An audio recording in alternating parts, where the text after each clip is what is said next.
Film release થતાં સિનેમાઘર ફૂલ થઈ જતા એ વિક્રમ ઠાકોર આજે જીવે છે આવું જીવન। ગુજરાતી સિનેમાના અનેક કલાકારો આવ્યા અને ગયા, પરંતુ કોઈ કલાકાર એવો હોય છે જેની લોકચાહના ખૂબ જ વધુ હોય છે। ગુજરાતી ફિલ્મ જગતમાં ઉપેન્દ્ર ત્રિવેદી, નરેશ કનોડિયા, હિતેન કુમાર એવા કલાકારોએ બાજી મારેલી।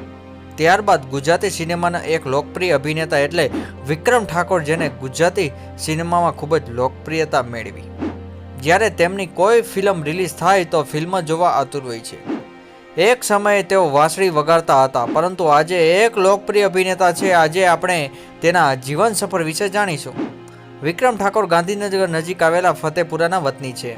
10 વર્ષની વયથી તેઓ પોતાના પિતાજી મેલાજી ઠાકોર અને સાથે રંગમંચ ઉપર વાંસળી વગાડતા હતા। તેમના પિતા સંતવાણી અને ભજન ગાયક હતા। 20 વર્ષની વયે તેમણે રંગમંચ પરથી એક કાર્યક્રમ આપવાના શરૂ કર્યા।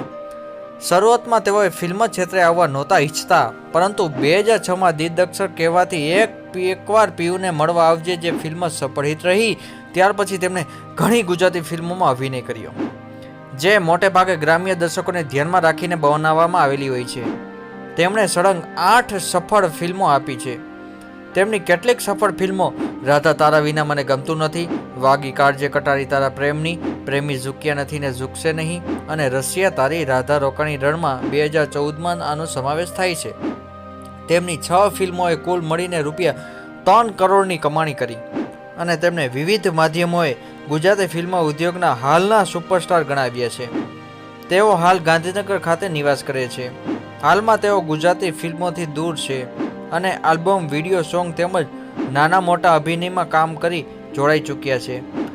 વિક્રમ ગુજરાતી સિનેમામાં એક એવો એવોર્ડ મેળવેલ છે અને હાલ તે સોશિયલ મીડિયા થકી ખૂબ જ દર્શકો સાથે જોડાઈ રહે છે।